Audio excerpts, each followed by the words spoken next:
오늘 말씀은 요한복음 17장 18절로부터 26절까지를 제가 봉독해 올리겠습니다. 아버지께서 나를 세상에 보낸 것 같이 나도 그들을 세상에 보내었고 또 그들을 위하여 내가 나를 거룩하게 하오니 이는 그들도 진리로 거룩함을 얻게 하려 함이니이다. 내가 비옵는 것은 이 사람들만 위함이 아니요 또 그들의 말로 말미암아 나를 믿는 사람들도 위함이니 아버지여, 아버지께서 내 안에 내가 아버지 안에 있는 것 같이 그들도 다 하나가 되어 우리 안에 있게 하사 세상으로 아버지께서 나를 보내신 것을 믿게 하옵소서. 내게 주신 영광을 내가 그들에게 주었사오니 이는 우리가 하나가 된 것 같이 그들도 하나가 되게 하려 함이니이다. 곧 내가 그들 안에 있고 아버지께서 내 안에 계시어 그들로 온전함을 이루어 하나가 되게 하려 함은 아버지께서 나를 보내신 것과 또 나를 사랑하신 같이 그들도 사랑하신 것을 세상으로 알게 하려 함이로소이다. 아버지여, 내게 주신 자도 나 있는 곳에 나와 함께 있어 아버지께서 창세 전부터 나를 사랑하심으로 내게 주신 나의 영광을 그들로 보게 하시기를 원하옵나이다. 의로우신 아버지여, 세상이 아버지를 알지 못하였어도 나는 아버지를 알았사옵고 그들도 아버지께서 나를 보내신 줄 알았사옵나이다. 내가 아버지의 이름을 그들에게 알게 하였고 또 알게 하리니 이는 나를 사랑하신 사랑이 그들 안에 있고 나도 그들 안에 있게 하려 함이니이다. 아멘. 합심으로 기도합니다. 오늘도 깨달음이 있게 하시고 아버지여, 은혜와 영광이 차고 넘칠 수 있도록 성령이여 주도하시고 아버지여 장악하여 주옵소서. 통성으로 기도합니다. 자비로우신 아버지 하나님, 오늘도 예배자의 부르심을 따라 하나님의 전에 무릎을 꿇었습니다. 겸손한 마음으로 보좌를 바라보옵나니 아버지여, 닫혀있는 영의 눈이 열려져 주님 보좌를 발견하게 하시고 뜨고 있는 육의 눈은 감겨져 죄악을 멀리하게 하시고 듣지 못하는 아버지여 영의 소리를 듣게 하시고 듣고 있는 세상의 소리는 차단되게 하시고 아버지 하나님이여 사모하는 아버지여 영의 마음을 갖게 하시고 아버지여 죽어가는 육의 마음은 아버지 약해지게 하시고 닫혀지게 하셔서 이제 육의 사람이 아니라 세상 사람이 아니라 영의 사람으로서의 변화가 조금씩 아름답게 다듬질되게 하셔서 정금 같은 성도의 길을 갈 수 있도록 성령이 오늘도 주도하시기를 원합니다.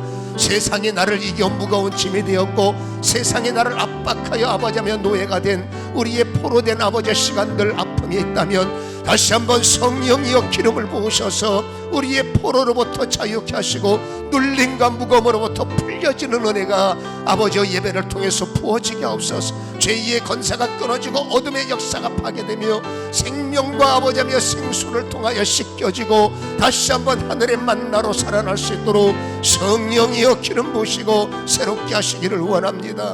주여 만져주시옵소서. 주여 세워주시옵소서. 주여 일으켜 주시옵소서. 새로운 산길이 열려지게 하셔서 어제보다 오늘보다 내일이 나아지는 역사가 성도들에게 아버지 부어지도록 나타내도록 열매가 되도록 장악하시되 오늘도 예배를 통해서 주의 뜻이 이루어지게 하시고 전하는 자 듣는 자가 성령 안에 하나가 되어 하나님의 뜻을 아버지 나타낼 수 있도록 사로잡아 주시옵소서. 의지하며 예수님의 이름으로 기도하옵나이다. 아멘. 요한복음 17장을 3주에 걸쳐서 첫 번째 주 말씀은 1절로부터 5절까지가 예수님 자신에 대한 기도였고 또 여러분 7절로부터 17절까지가 제자들을 위한 기도였고 28절로부터 마지막 26절까지는 주제가 세상의 구원, 세상 사람들을 향한 중심적 기도임을 우리에게 보여주는데 27장은 겟세마네의 기도라고 말씀을 드렸죠. 그리고 이 기도는 예수님의 마지막 기도이기 때문에 마치 유언과 같은 기도문이다라고 할 수가 있는 겁니다. 오늘 읽은 본문에서만 예수님의 유언적 기도에 여러분 중요한 단어가 세 가지가 등장하는데 그 중에 첫 번째는 아버지여라는 단어가 본문만 18절부터 26절에 14번이 반복됩니다. 아버지요, 아버지요, 아버지요. 계속 아버지를 강조하는 것은 여러분, 예수님이 이 땅에 오신 목적이 아버지의 뜻을 따라 오신 것을 강조하며, 오직 예수님이 살아가신 이유는 그 뜻을 이루어서 아버지께 영광을 돌려드리기 위해서 나는 살아온 시간입니다. 그리고 여러분, 예수님의 뜻이 세상에 구원받는 것이요, 예수님 하나님의 뜻은 저들이 다 하나님의 백성이 될 때 그것이 하나님이 받으시는 영광임을 예수님의 유언의 기도에서 우리는 발견할 수가 있다라는 것입니다. 이제 예수님은 하나님의 뜻, 보내신 예수님의 하나님의 영광을 이루는 목전에 와 있는 거예요. 이 목전에서도 오직 예수님은 자신을 보는 것이 아니라 여러분, 자신이 가지고 온 영생이 모든 사람들의 문이 되기를 원하시고, 이 사명을 감당해야 되는 저 제자들이 바로 서기를 지난주 말씀 원하셨고, 오늘은 그 영광이, 그 뜻이 세상에 잘 흘러서 모든 사람들이 하나님의 구원에 이르기를 원하는데, 그 아버지의 사랑이 또다시 강조되는 것. 그러니까 여러분, 두 번째 말씀은 아버지의 사랑이 강조하는데, 아버지의 사랑이라는 단어가 5번이나 계속 23절로부터 26절까지 사랑, 사랑, 사랑이라는 단어가 반복되고 있는 겁니다. 여러분, 이 아버지의 사랑, 우리를 향한 아버지의 사랑은 절대로 차별이 없다는 것을 우리는 발견할 수가 있는 겁니다. 여러분, 아버지는 누구를 더 사랑하실까? 예수님은 누구를 더 사랑하실까? 우리의 속 좁은 견해로 보면 당연히 바울을 더 사랑하시겠네, 그 유명한 다윗을 더 사랑하시겠네. 물론 사랑하시죠. 여러분, 인간은 더와 덜이 명확합니다. 내 가족은 더 사랑하고 가족 아닌 사람들은 덜 사랑하고 꼴보기 싫어하는 사람들은 사랑할 이유가 없죠. 이게 인간의 사랑의 모습이다 할 수 있지만 하나님은 아니에요. 하나님의 사랑의 결정은 바울이 됐던, 한편 강도가 됐던, 아직도 예수 안 믿고 어둠 속에 헤매고 있는 그 영혼이 됐던, 하나님의 속내는 뭡니까? 한 영혼이 천하보다 귀하다고 그랬어요. 더 중요한 영혼이 있다. 바울의 영혼은 한편 강도 영혼보다 더 귀해. 저 영혼은 안 믿는 영혼보다 더 귀해.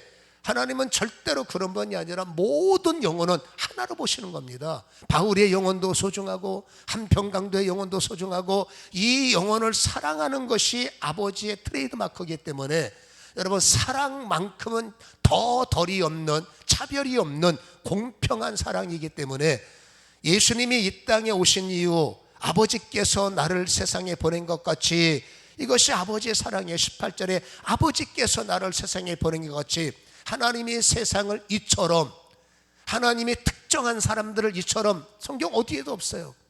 하나님은 모든 사람, 거기는 세상이 말하는 의인이 있고 세상이 말하는 나쁜 악질들도 있지만, 그러나 여러분, 인간은 하나님의 작품이기 때문에 하나님은 모든 영혼이 구원받으면 고맙지만 그러지 못한 영혼까지도 구원하기 위한 사랑이 여러분 선포되고 있기에, 다시 말합니다, 하나님의 사랑은 모든 사람을 향해서 차별이 없이 똑같이 공평하게 사랑하시기 때문에 이 땅에 보내신 독생자 예수의 은혜를 깨달아 그 은혜 안에 들어오면 여러분, 생명의 면류관을 받는데, 바울이 받아 쓰는 면류관, 제가 받아 쓰는 면류관, 여러분이 받아 쓰는 면류관, 차별이 있으면 얼마나 저는 좋겠습니까마는 여러분, 하나님의 사랑의 면류관, 생명의 면류관은 절대 무게의 차이가 없고 크기의 차이가 없이 똑같다는 겁니다.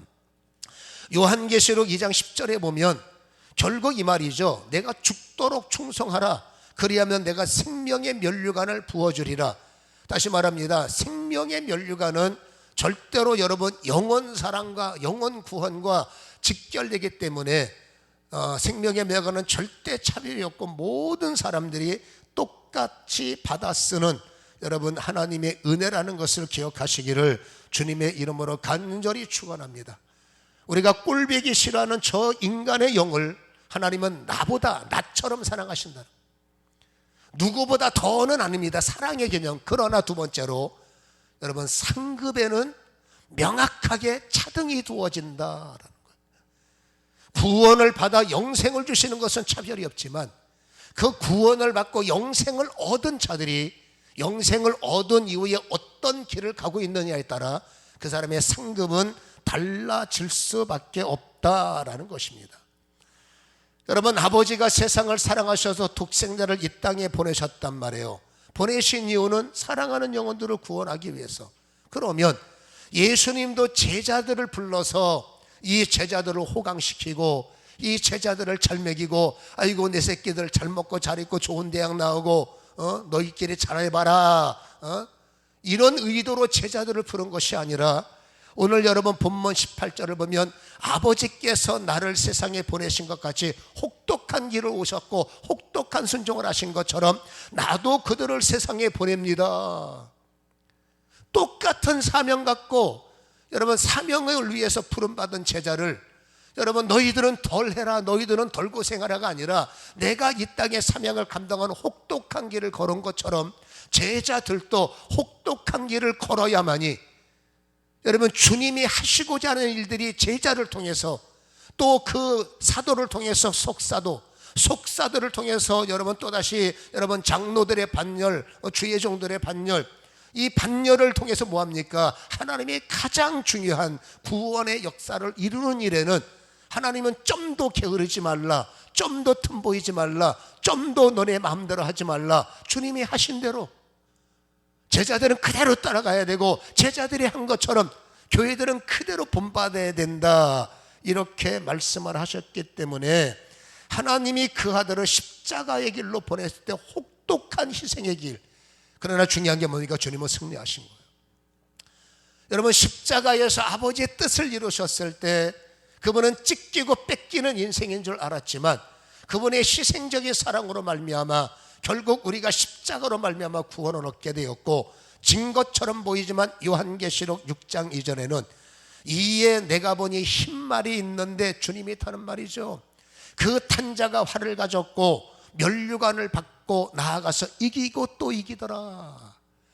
여러분 예수님은 흰 말을 타고 그 예수님의 머리에는 면류관이 있는데 그 면류관이 무슨 면류관이란 말입니까? 이기는 면류관, 즉 승리의 면류관을 쓰신다라는 것.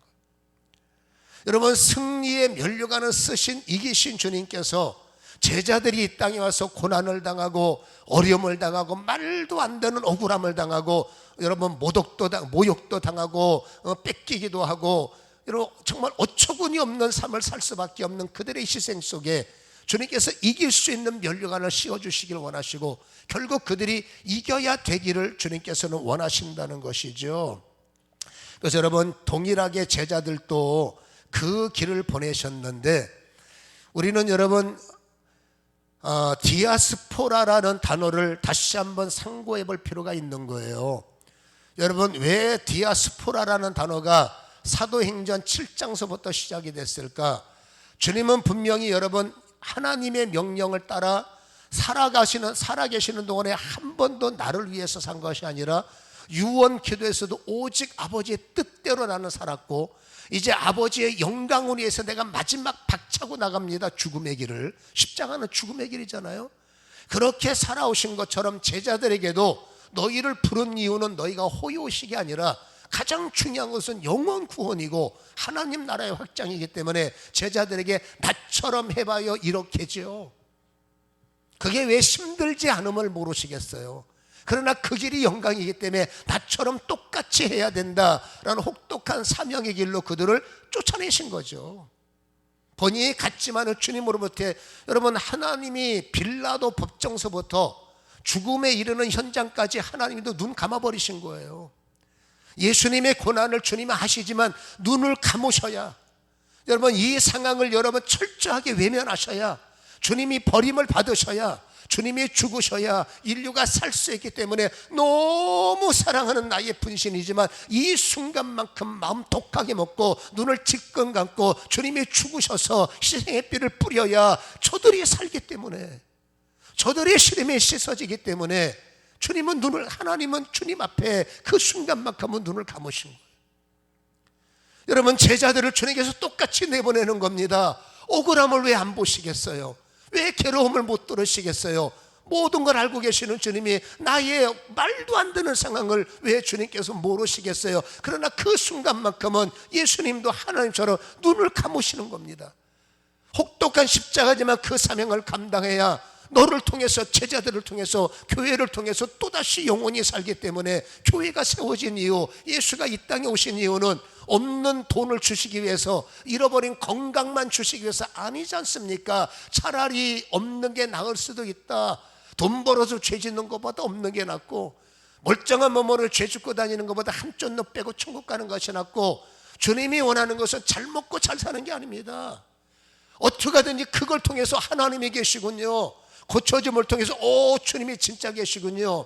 그래서 주님에 대한 하나님을 발견하고 영생을 얻는 것, 그러니까 교회의 사명은 그거란 말이에요. 근데 어느 순간부터 여기가 좁사오니 주님으로 말미암아, 주님이 주신 은혜로 말미암아 5,000명이 모이고 3,000명이 모이고 어마어마한 사람들이 헌금하고, 여러분 살만 나니까 영적인 지도자들이 제자의 망각을, 제자의 본분을 망각하고, 야 됐다, 우리끼리 함께 지내자. 자기네끼리 은혜 받고, 자기네끼리 예배드리고, 자기네끼리 밥 먹고, 자기네끼리 돕고, 자기네끼리 겉으로 볼 때는 잘하고 있네, 잘하고 있네, 주님의 뜻이네. 주님께서 뭐가 내 뜻인데? 교회가 문을 쳐닫고 우리끼리 잘해봅시다, 그게 왜 주님의 뜻입니까? 여러분, 교인들끼리 우리만 잘해봅시다, 딴 사람 신경 쓰지 말고 우리만 잘해봅시다, 그건 여러분 사람의 교회지 주님의 교회가 아니잖아요. 하나님께서 안 되겠다 싶으니까 디아스포라 해버린 겁니다.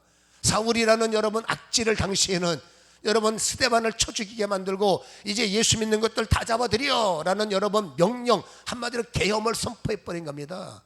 그러니까 살려니까 튀어야죠. 무덤으로 튀고, 다른 나라로 튀고, 산골짜기로 튀고, 이도시로 튀고, 뭉쳐있던 자들이 살기 위해서 아이고 도망치는데, 이제는 아이고가 나오는 게 아니라 예수 믿으세요, 교회 다니세요, 천국 가세요, 주님의 이름으로 예배드리고, 이들이 가는 곳마다 자기도 모르게, 여러분 이게 디아스포라. 하나님은 여러분, 제가 이런 말하죠. 세상은 뭉쳐야 사는 게 맞지만 교회는 자칫 뭉쳐서 우리끼리 똘똘 뭉치면 여러분 사람에게 족함이 올 수 있지만 결국 세우신 주님의 뜻을 우리는 망각할 수가 있다. 그러니까는 여러분 제자들은 두 부류가 있고 교회도 두 부류가 있겠죠. 실패한 제자들과 승리한 교회, 승리한 제자. 실패한 교회와 여러분 승리한 교회. 사람이 얼마나 모이느냐, 재정이 얼마나 있냐, 그게 중요한 게 아니라 주님의 뜻대로 은혜 받은 자들이 흩어지고 있느냐, 주님의 뜻대로 저들의 영혼의 구원의 계승자가 되고 있느냐, 이거를 주님께서는 초점에 맞추고 계신다는 겁니다. 그래서 교회의 DNA와 성도의 DNA는 절대 망각해서는 안 되고, 어쨌든지 여러분 희생과 헌신과 혹독한 아픔이 있을지라도 전도는 해야 되고 선교는 해야 되고, 왜? 영혼을 구원해야 되니까. 지금은 어쩔 수 없는 상황 속에서 여러분 세상에 닫혀있는 상태니까 모두가 멈춰있는 시간표니까 우리가 멈춰야 하지만은, 이제 조금씩 열리면 우리끼리 몇 명 모이느냐, 몇 명이 뭐가 중요합니까? 이제 모인 우리가 어떻게든지 은혜를 받아서 그동안에 닫혀있던 복음의 빚을 조금이라도 세상에서 뿌려야 되는 것이 바로 교회의 사명임을 우리는 기억해야 되죠. 참 쉽지 않아요. 저도 목사로서 저는 나름대로 지금도 여러분 쉬지 않고 부흥회를 다니고 여기저기 복음의 씨를 뿌리고 눌린 자 일으키고 어떻게 하든지 그들에게 눈을 뜨기 위해서 애를 쓰고 있습니다만은 어떨 때 쉽지 않아요. 사명 감당이라는 게 정말로 쉽지 않아요. 내 맘 같지 않고, 내 맘도 몰라주고, 내 맘 같지 않고 너무너무 힘들어요. 어떨 때는 여러분 솔직히 도망치고 싶을 때도 있고, 이게 쌓이고 쌓이다 보면 막 내 안에서 뭔가 막 터지기 일보 직전, 그러면 하나님이 사인 주시니까 아이고 해서 엎드려서 또 금식을 하든지 더 위로부터 뭔가 좀 눌러서 이게 터지지 않도록 좀 눌러주세요 라고 할 때도 상당히 많습니다만은, 이게 뭡니까? 다 저희한테 억울함이죠. 내가 왜 이런 소리 듣고 이 일을 합니까? 내가 왜 이 인물에 할렐루야, 이 상태에 아멘, 아멘이죠. 제가 여러분 인물이 못났습니까? 얼굴이 못났습니까? 생긴 것이 어쨌든 내가 왜 이러고 살아야 됩니까? 라는 감사지만, 사람이 여러분 뭔가 쌓이다 보면 쓸데없는 불평이 터지는 거예요. 여러분 그때 주님께서 상급이 있잖아 라는 거죠. 너 힘든 거 나도 당해봐서 알아. 너 억울한 거 나는 더 했어. 너 고통 나는 더 혹독한 고통을 당했어. 그러나 내 상이 너의 상이 되길 원하고 내가 주고자 하는 나의 영광이 너의 것이 됐으면 좋겠다. 달랑 생명의 면류관 받아 쓰고 영원한 세계에서 얼굴 들지 못하고 끝낼 거냐라는 음성. 여러분, 성도는 사랑은 차별이 없지만 상급은 차등이 있는데 성경이 말하는 성도는 반드시 5가지의 면류관을 꼭 힘들지만 받아 쓰자. 네 몫이니 받아 챙기자. 네 것으로 욕심 좀 부려라. 이렇게 명령하시는 5가지의 면류관이 있단 말입니다. 고린도전서 9장 24절과 25절을 보면요, 운동장에서 다름질하는 자들이 다 달릴지라도 오직 상을 받는 사람은 한 사람인 줄 너희가 알지 못하느냐. 한 사람. 그만큼 마지막까지 상을 받기는 녹록지 않다는 거예요. 길 가다가 줍는 게 하늘의 상이 아니라 그냥 어떻게 뒷걸음질 치다가 주워오는 것이 상이 아니라 다름질 치는 것처럼 수고도 있어야 되고 노력도 있어야 되고 중도 포기하시면 끝까지 가봐야지라는 이런 여러분 의지 발동도 일어나야 되지 않느냐. 꼭 한 사람이라는 게 아니라 그만큼 어려움이 있을 수 있지만 너희도 상을 받도록 이와 같이 다름질해야 되지 않느냐. 25절에 이기기를 다투는 자마다 모든 일에 절제하나니, 잘 보세요, 그들은 썩을 승리자의 관을 얻고자 하되, 이게 결정적입니다. 우리는 썩지 아니할 것을 얻고자 하노라. 썩을 승리자의 관. 돈만 있으면 장땡이지요. 여러분, 사람 많이 모으면 최고지요. 이러쿵저러쿵 세상 사람들은 나름대로 인생 철학이 있는 겁니다. 세상에서는 들어보면 맞다라고 말합니다. 그 세상에 내가 가지고 있는 인생 철학 갖고 교회 오니까 힘든 거예요. 이건 내 철학하고 교회는 안 맞는 겁니다. 아니, 정반대입니다. 부대끼기 때문에 한동안 교회 오면 죽을 맛인 겁니다. 내가 가지고 있는 사상이 다 안 맞는 거예요. 내가 가지고 있는 인생 눈이 다 틀린 겁니다. 교회 오니까 나는 죄인인 거예요. 교회 오니까 나는 아무것도 아닌 겁니다. 이게 얼마나 마음속에 여러분 뭐랄까요, 받을 수 없는 괴리감이 오는 거죠. 이것과 싸우다가 중간에 아이고 나하고 안 맞아 하시는 분들이 많아요.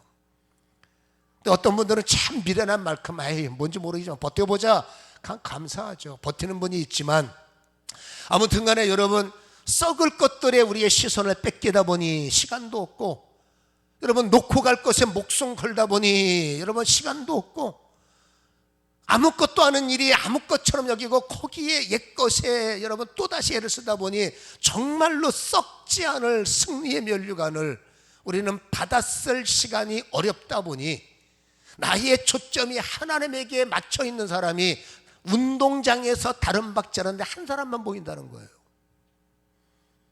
여러분, 저는 말하고 싶습니다. 그 한 사람이 제가 됐으면 좋겠고 그 한 사람이 여러분이 되기를 주님의 이름으로 다시 한번 간절히 소원합니다. 그래서 여러분, 이 썩지 않을 승리의 면류관은 주님이 승리의 면류관을 쓰셨기 때문에 어렵지만 힘들지만 잘 버티는 자들에게 내 면류관을 알아, 너도 써라 하는 이 상급은 여러분 생명의 면류관만 얻는다고 얻는 것이 아니라 나름대로 생명의 면류관을 받아 쓴 자들이 신앙 속에서 뭔가 애쓸 때 주님께서 씌워주시는 승리의 면류관이기 때문에 기본 2개는 받아야 돼. 근데 또 알면은 욕심이 생깁니다. 3번째 면류관은 뭐냐? 디모데후서 4장 7절과 8절에 보면 나는 선한 싸움을 싸우고 나의 달려갈 길을 마치고 믿음을 지켰으니, 이게 믿음 지키는 것이 세상 말로 진짜 보통 문제가 아닙니다. 목사의 믿음을 지킨다는 게 쉽지 않습니다. 장로의 믿음을 지킨다는 게 쉽지 않습니다. 권사로서 성도로서 여러분 내가 그 믿음을 지킨다는 것이 정말로 너무나 어려운 거예요. 그러나 주님이 너희의 믿음을 지켰다면 8절에 이제후로는 나를 위하여 의의 면류관이 예배되었으므로 주 곧 의로우신 재판장이 그날에 내게 주실 것이며 내게만 아니라 주의 나타나심을 사모하는 모든 자, 여러분 주님 나라 들어가는 사람들을 말합니다. 생명의 면류관을 받아 쓴 사람들이, 여러분 주님 나라는 여러분 문자 이터널 라이프예요. 영원한 시간표기 때문에 잠시 썩어질 시간에 마음을 뺏기다 보면 여러분 내 믿음을 지키는 게 어렵습니다. 왜? 당장 여러분 무서운 사람이 눈에 보이고 또 주일날 한다면 가만 안 둬. 이 압박을 이기기 어려운 거예요. 여러분 저 사람을 만나러 가야만 나의 고가 점수가 좋아지고 저 인간의 비율을 맞춰야 내가 먹고 살 길이 열리는데 어떻게 주의를 지킨단 말입니까? 묘하게도 여러분 그 시간에 여러분 만나자 하는데 내가 여러분 어떻게 저 인간을 이겨먹겠습니까? 어쩔 수 없이 하나님 이번만 봐주세요. 이번만 봐주세요. 이번만 봐주세요. 38년째 그런 기도하고 있습니다. 이번만 봐주세요. 이번만 봐주세요. 그렇죠? 근데 주님께서 그러죠. 그럼에도 불구하고 너는 너희의 믿음, 내가 너에게 오는 너희의 믿음은 지켜야 된다. 편안할 수 있는 것을 강조하는 것이면 얼마나 좋겠습니까마는 우리에게 주어진 세상 속에서 주일 성소 어렵고요. 우리에게 주어지는 만나는 사람들 가운데 나 예수 믿는 사람이야 말하는 것도 껄끄럽고요. 영업하는 자리에서 그들의 여러분 그 분위기에서 나 혼자 빠지는 것도 솔직히 쉽지 않고요. 그러나 주님은 말합니다. 그래도 너 목사잖아, 너 장로잖아, 너 집사잖아, 너 권사잖아. 믿음을 지키려고 애를 써야지. 여러분 지키려는 훈련이라는 겁니다. 저절로 지켜지네 얼마나 좋겠어요. 근데 우리는 태엽을 감아놓은 로봇가 아니란 말입니다. 내 스스로 결단을 해서 손실이 있을지라도 아버지 어떡합니까? 이제는 깨달았으니 믿음을 지켜야죠. 이게 선한 싸움이라는 겁니다. 신앙은 그냥 되는 게 아니라 여러분 선한 싸움이라는 거예요. 사람과의 싸움이요, 나와의 싸움이요, 저 악질들과의 싸움이요, 마귀들. 여러분 하나님 말합니다. 싸움에서 이제 그만 치자. 지금까지 졌으면 족하고 이제 우리의 시간이 얼마나 남았을까? 이제는 좀 이겨보자. 그러면 내가 너에게 의의 면류관을 씌워줄게. 주님이 주시는 면류관 중에서 생명은 기본이고요. 여러분 의의 면류관 당연히 우리에게 여러분 주어지는 이런 은혜가 일어나기를 다시 한번 주님의 이름으로 간절히 소원합니다. 이 의의 면류관, 내가 정말로 선한 싸움을 싸워보자 하는 사람은 또 하나 따라오는 1+1이 있습니다. 그게 뭐냐? 영광의 면류관이에요. 베드로전서 5장 4절에 보면 그리하면 목자장이 나타나실 때 시들지 아니하는 영광의 강을 너는 얻게 되리라. 여러분 이 영광이라는 게 무엇을 말합니까? 여러분 영광은 그냥 주는 게 아닙니다. 축구하는 선수들이나 올림픽에 나가서 또 뭐 월드컵에 나가서 이런저런 나가서 그 금메달 딸 때 세계의 눈이 다 한 사람한테 초점을 맞추고 그날부터 그 사람은 여러분 은혜가 뭔가 좋은 게 나타날 때 그게 그냥 주워온 거냐. 이 영광을 위해서 얼마나 많은 시간을 본인과 싸우면서 하나하나 밟아 천재적이라는 이름을 가진 사람 외에는 다 단계와 과정과 넘어짐과 실패를 통해서 딛고 일어나서 영광의 면류관에 그 자리에 오는 것처럼 영광이라는 것은 그냥 오는 것이 아니라 어쨌든지 하나님 내 인생이 주님의 영광이 되기를 원하고 어쨌든지 내 인생에 주님의 뜻이 일어나기를 원합니다. 이 마음을 굳건히 품을 때 싸운한 싸움에서 이길 때 하나님은 의의 면류관과 1+1 영광의 면류관을 우리의 머릿속에 씌워주시는데 이 의의 면류관과 영광의 면류관은 동일한 거예요. 다르지만 돌아가기 때문에 매우 중요해요. 그만큼 내가 싸움에서 이기려고 몸부림을 칠 때 주님의 여러분 알아주심이 크구나라는 것을 깨달을 수가 있다 그 말이죠. 마지막으로 성도들이 받아야 할 면류관이 또 하나 있습니다. 그게 뭐냐면 데살로니가전서 2장 19절에 보시면 우리의 소망이나 기쁨이나 자랑의 면류관이 무엇이냐? 그가 강림하실 때에 우리 주 앞에 너희가 아니냐. 그렇죠? 여기 중요한 말이 뭡니까? 기쁨이나 자랑의 면류관이 무엇이냐? 주님이 강림하실 때에 주님 앞에 서 있는 사람. 여러분 이 말을 다시 말하면 주님은 나를 볼 때마다 너 보면 내가 소화가 잘 된다. 너는 나의 기쁨이요. 너는 뭐라고요? 너는 나의 자랑이다. 장기철 목사를 볼 때마다 내 마음에 기쁨이 있고 장기철 목사를 볼 때마다 나는 자랑스럽다. 아멘을 안 하네. 여러분을 볼 때마다 주님이 기뻐하시고 여러분을 볼 때마다 주님께서 자랑스럽다. 여러분 주님은 그걸 원합니다. 너는 내 자랑이 됐으면 좋겠어. 너는 나의 기쁨이 됐으면 좋겠어. 누가 자랑거리가 되겠습니까? 누가 기쁨거리가 되겠습니까? 널 보면 참 좋다야. 나를 볼 때마다 너 보면 진짜 좋아.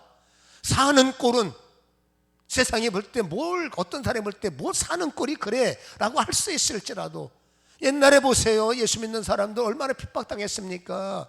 그러나 여러분, 그들이 세상에 눌려살 때 주님만은 그런단 말이야. 너 보면 참 내가 기쁘다. 너 보면 참 내가 좋다.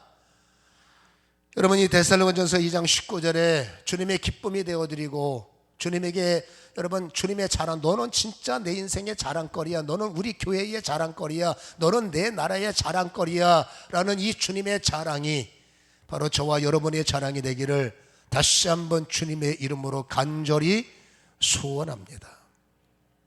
내 마음대로 살아서는 여러분 이 단어들과 전혀 상관이 없겠지만, 여러분 예수님께서 우리를 보내셨을 때, 구원하셨을 때 한편 강도만 못하면 될까라는 거예요.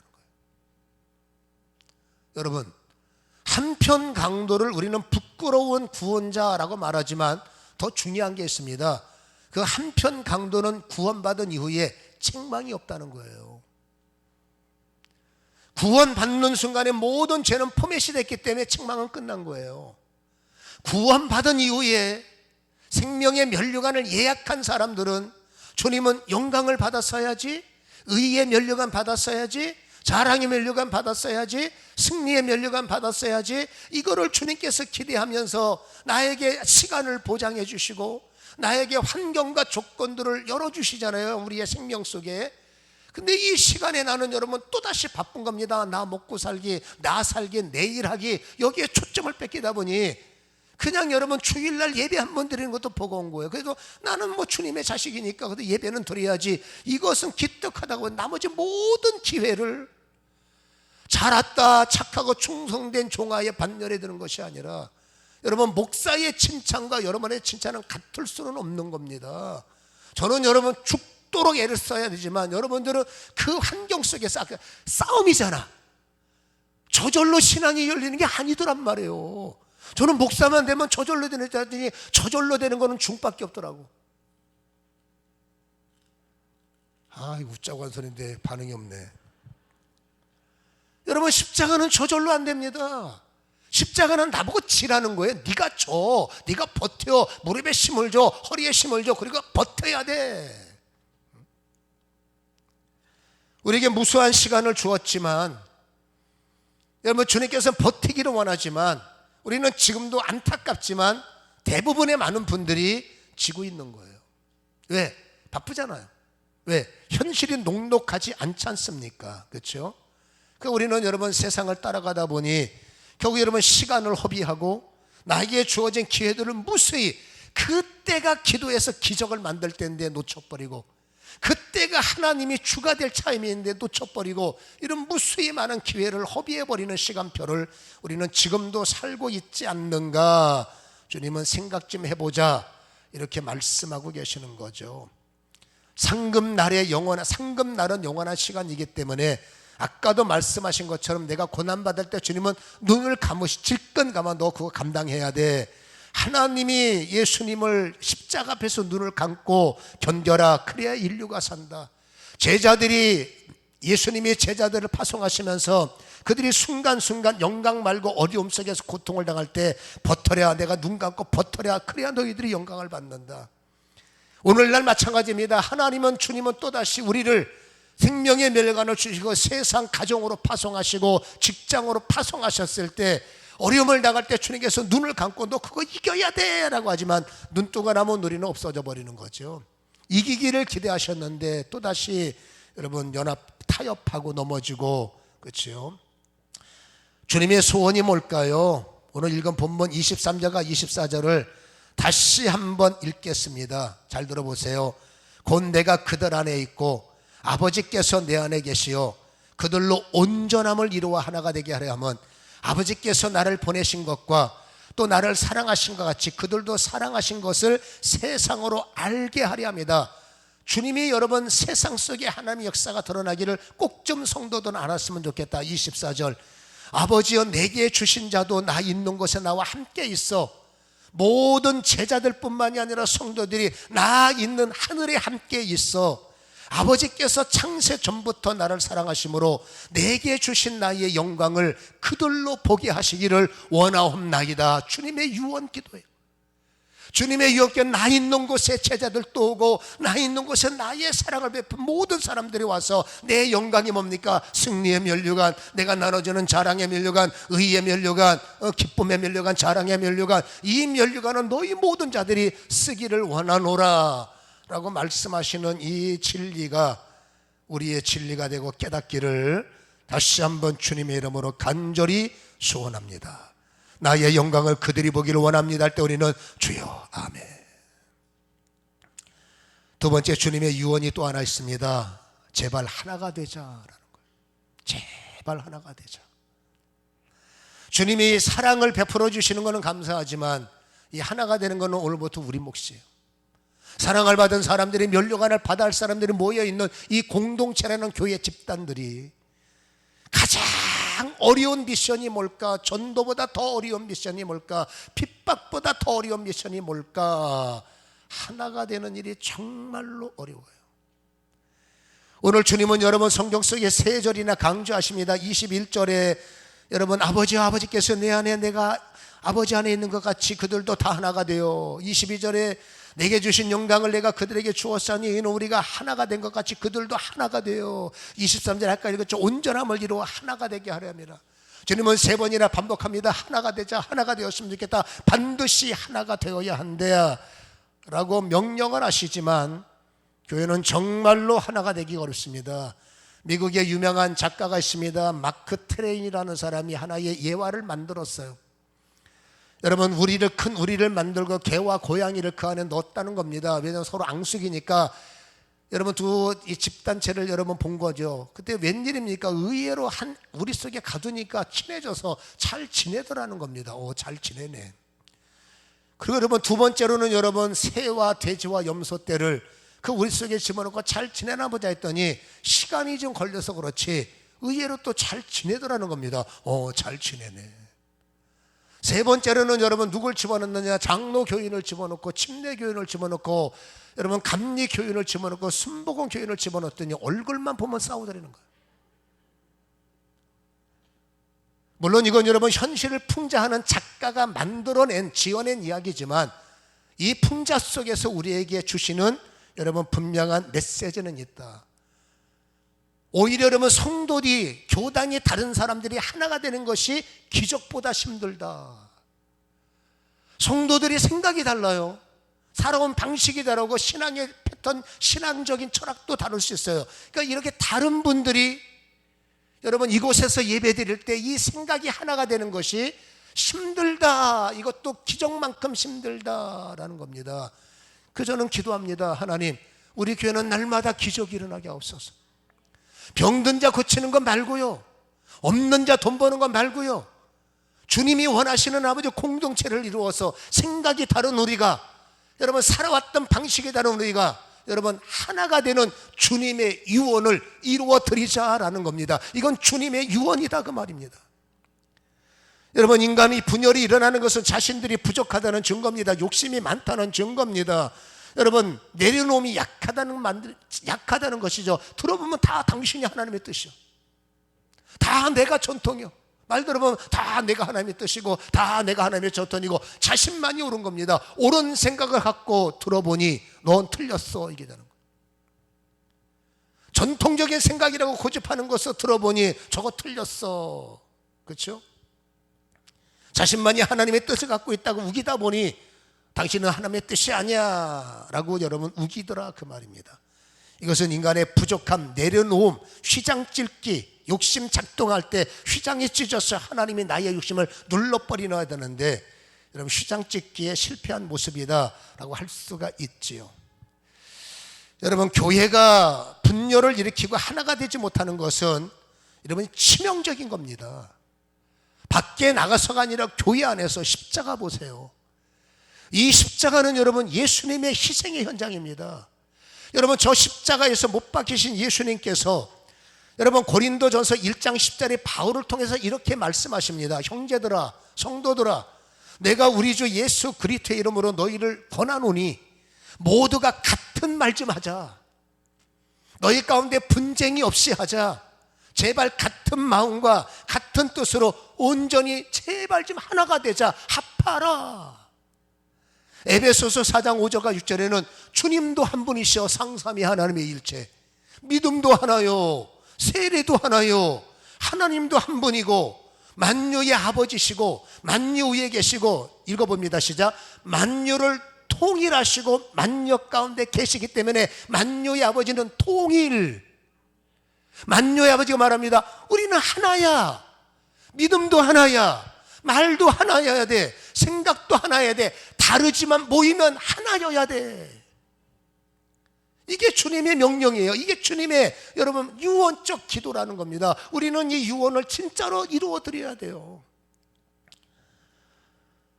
여러분 교회 공동체의 사상은 결국 이런 겁니다. 하나님 중심으로, 여러분 하나님 중심으로 하나님의 은혜가 계승되길 원하는 거예요. 그것도 예수님 중심으로, 그렇지 않습니까? 복음이 계승되길 원하는 거예요. 사도들의 중심으로 교회가 계승되길 원하는 거예요. 이 계승을 받은 사람은 어쩔 수 없이 목사인 겁니다. 목사가 이 정신을 계승받아 또다시 주님의 교회를 이루어가는 거예요. 근데 문제는 예수님 빼놓고 나머지는 다 허당이에요. 목사가 별거 아닙니다. 그냥 말씀을 조금 더 연구하고 기름 부음을 받아서 그 일에, 한마디로 그 일에 집중하는 게 목사예요. 목사가 신이 아닙니다. 목사도 연약한 인간이고 여러분 허접할 수도 있고 어쩌면 성도보다 솔직히 못할 수도 있어요. 그러나 그 사명 하나만 하나님의 특별히 부름을 받은 거지, 목사는 절대 신이 아니라는 겁니다. 똑같은 약점이 있고 역시 여러분 내려놓지 못하는 여러분 허물이 왜 없겠습니까? 그러나 완벽한 인간이 어디 있겠습니까? 부족하지만 그래도 잘했다 충성된 종아, 내 말은 부족하지만 뭔가 허물 많은 베드로를 용서하시고 허물 많은 베드로를 흔들어서 점점점 좋아지겠지만 쓰시는 것처럼, 베드로가 어떻게 목사요? 베드로 하는 말이 뭐 다 맞아. 이 말도 있고 저 말도 있지 틀리지 않은 말이에요. 교회에서는 여러분 소위 말해서 틀린 여기서 이단 사상 갖고 불경을 말하는 여러분 그런 사람 없을 겁니다. 하나의 진리를 따라갈 때 방향이 다를 수 있어요. 내 생각 옳고 네 생각 옳고 목사님 생각하고 다 옳을 수 있고 목사님 생각 틀릴 수 있고 내 생각도 틀릴 수 있고, 그게 인간의 연약함이에요. 그러나 하나님이 원하는 것은 이것저것 다 따지면 흩어지는 겁니다. 여러분 십자가에서 분열이, 교회 안에서 십자가를 앞에 놓고 분열이 나타난다. 주님을 2번 죽이는 거예요. 주님의 영광이 훼손되지 않으려면 정말 마음이 괴로워도 하나님의 예언대로, 하나님의 당부대로, 하나님의 코맨드니까 어떻게 하든지 힘들어도 예 하는 것이 믿음이에요. 생각이 다르지만 열방교회 왔잖아. 열방교회 안에서는 생각이 다르지만 여러분 열방교회에 있는 복음의 은혜가 다른 교회하고 똑같을 수 없어요. 똑같은 예수를 섬기지만 가는 길이 다르고 똑같은 예수를 따라가지만 여러분 목회 철학이 다를 수도 있어요. 제가 다른 목사님보다 더 못하지는 않지만 못할 수 있어요. 다른 분이 훌륭하지만 제가 더 훌륭할 수 있어요 라는 것을 생각이고, 이게 심각한 얘기이기 때문에 여러분 좀 웃자는 겁니다.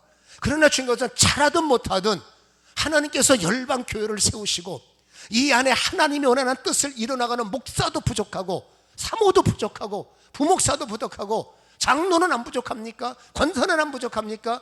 부족한 사람끼리 한번 해봅시다 하면 싸우는 거예요. 왜 옛날에 우리 교회는, 여기는 옛날 교회가 아니라 지금 교회라고. 아 옛날에 내가 받은 은혜는 그건 옛날 거잖아. 열방교회에 오면 부족하지만 니드로 세운 사람을, 부족하지만 니드로 세워졌기에 여러분 정말로 마음에 안 드는 부분이지만 그래도 주님이 세웠기에 세우신 주님 때문에, 세우신 주님을 믿고 혹시라도 리더가 부족하면 주님이 다듬어 주시겠지. 혹시라도 내 마음이 안 들면 내 마음이 안 드는 내 마음이 그게 완전한 마음이라고 말할 수는 없잖아. 그래도 어쨌든 그래 주님이 하시겠지 라고 여러분 그것을 믿고 기다려서 어떻게 하든지 한 마음을 갖고 한 목소리를 내고 하나로 가다 보면 왜 안 좋아지겠습니까? 저는 이 설교를 준비하면서 제 자신이 부끄러운 겁니다. 고집도 세요, 제가. 그리고 여러분, 허물도 많습니다. 그러면서도 여러분, 그냥 주님 하나 때문에 하라는 대로 그냥 무릎을 꿇을 때 왜 인간의 생각이 없겠고 왜 인간의 허물이 없겠습니까마는 어쨌든 이제 깎아내려고 노력을 하지만 받는 은혜보다 깎이는 부분이 부족하더란 말이에요. 여러분들이 정말로 하나님의 예수 그리스도의 유언을 믿는다면 주님의 손은 어찌됐든 간에 열방교회가 이후에 어떤 교회들이 하나가 되기를 원하기 때문에 이 목소리 저 목소리, 목사 목소리, 장로 목소리, 권사 목소리 서로 여러분 싸움박질하면 결국 여러분 십자가의 주님을 또 죽이고 저기서 죽어버린 여러분 귀신들을 부활시키는 거예요. 이유를 막론하고 싸움하면 귀신들이 살아납니다. 이유를 막론하고 인내하고 넘어가면 하나가 되면 귀신들이 여러분 제압을 받는데 열방교회가 왜 교회 안에서 귀신들이 역사합니까? 어쨌든 이제 하나님이 세운 질서를 통해서 하나님이 왕이 되시고 하나님이 주가 되시고 하나님 너희 정말 너 자랑스럽다, 너 힘들지만 잘 참았어, 너 자랑스럽다, 이렇게 자랑을 받으시는 그런 영광이 되고 혹시라도 제가 부족하거든 여러분 뒤에서 저를 위해서 기도해 주시고 혹시라도 제가 어둡잖아도 그래도 여러분 기도는 많이 하잖아. 여러분들이 잘 참아주셔서 우리 교회가 오늘보다 내년보다는 그 해 다음 해가 점점점 좋아지는 역사가 여러분 있을 것이고 그렇게 애쓸 것이고 그래서 여러분 연합이 하나가 되기를 주님의 이름으로 간절히 소원합니다. 제가 부족하거든 좀만 참아주세요. 여러분 연합은 어쨌든 이 강단에서 하나님께서 사람의 생각을 말하는데 제가 혹시라도 제 생각을 말하면 무시해버리세요. 그러나 하나님의 말씀을 기도하는 자가 받아서 감동으로 전할 때 여러분이 살아왔던 방식과 안 맞아서 말씀이 조금 내게 은혜가 안 될 수 있어. 은혜가 안 될 때 은혜를 받으려고 애를 쓰세요. 그게 교회 안에서 연합입니다. 은혜를 받을 때 딴 생각하고 저것도 설교냐 저것도 말씀이냐 제발 그런 소리 하지 말고 그럴 때서 하나님 더 우리 목사님의 말씀이 생명이 되게 하옵소서 기도해 주시고 그 연합이 일어나야 우리 교회는 주님 앞에 자랑스러운 교회가 되고 영광의 의의를 지키는 싸움에서 승리하는 분열이 일어나면 아무것도 못해 먹습니다. 그래서 우리 열방교회 여러분 핵심이 뭐냐? 하나가 되는 교회. 부족하지만 서로 연합해서 하나가 되는 교회. 저도 더 제 몸을 쳐서 복종하고 여러분 지도자가 이랬다 저랬다 줏대가 없고 오늘 이랬다 내일 저랬다 이게 문제가 될 수 있겠고 혹시라도 저한테 그런 모습이 있다면 용서하시고 제가 잘해볼 테니까 우리 열방교회 절대 개인 생각 있을 수 있지만 교회 안에서만큼은 여러분의 생각과 하나님의 생각과 저의 생각이 일체가 되는 일에만 애써주시기를 다시 한번 간곡히 부탁을 드립니다. 저는 여러분 웬만하면 이런 말씀을 정말로 나는 목사님하고 맞추고 싶은데도 절대 못 견디겠습니다 하시는 분은 그냥 견디세요. 그냥 견디셔야 돼요. 그래도 못 견디겠습니다. 또 견뎌. 몇 번 견디느냐? 70번씩 7번만 견뎌. 그래도 안 되겠다 그러면 40일 금식기도 3번만 해봐. 그래도 안 되겠다 그러면 맞는 교회로 가세요. 어쩔 수 없어요. 40일 금식기도 3번 하고 저하고 안 맞으면 도리가 있지. 그렇죠? 혹시라도 우리 열방교회 리더들이 여러분 부족함이 있어도 그렇게 너그럽게 좀 이해해 주시고 윗사람이 아랫사람을 다 풀어줘야 되지만 또 아래 같이 하시는 여러분의 위치에서 여러분 목사들을 협력해 주시고 일하는 사람들을 도와주셔야 우리에게는 분열이 아닌 더 얼마나 우리가 여러분 뭐라 할까요? 자신을 나중에 돌이킬 때 부끄럽겠습니까? 적어도 주님 앞에 부끄러움이 없는 모습으로 분열하지 않는 모습으로 세워지기를 다시 한번 주님의 이름으로 간곡히 부탁을 드립니다. 2가지입니다. 하나님의 사랑은 차등이 없다. 그러나 상급은 차등이 있다. 또 하나는 뭡니까? 여러분 하나가 되라. 기도하겠습니다.